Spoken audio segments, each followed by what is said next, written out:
Szóval ezt az egészet azért csinálom, mert engem mindig összezavartak a pörgő, forgó mozgások. Itt van ez a krumpli.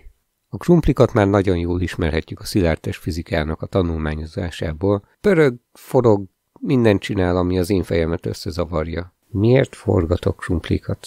Most, hogy túllendültünk a forgómozgás létezésének tényének felfogásán, így tovább lendülhetünk a videó tényleges témájára. Körülbelül 8 évvel ezelőtt találtam egy jelenséget, ami még jobban elkeserített, hogy valaha is megértsem a forgómozgást végző szilárdtesteknek a fizikáját.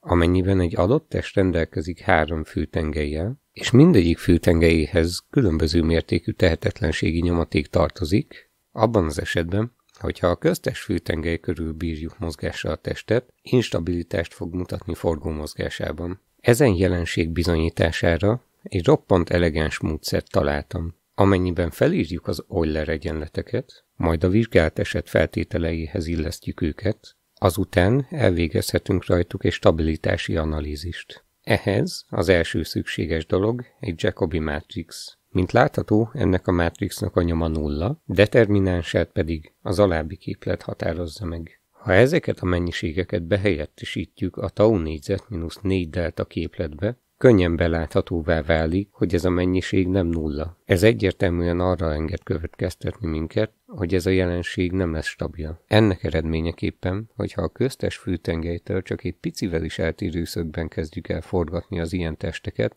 abban az esetben forgó mozgásukban igen nagy instabilitást figyelhetünk meg.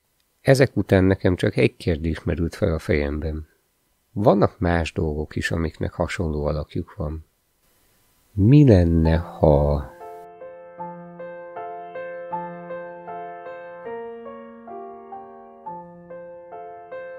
Igen, ez biztos, hogy nem esne jól az ott lévőknek.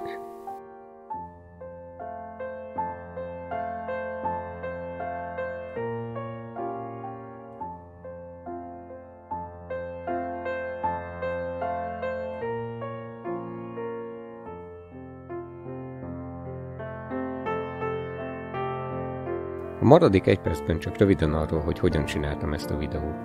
Először felépítettem a Föld felszínét.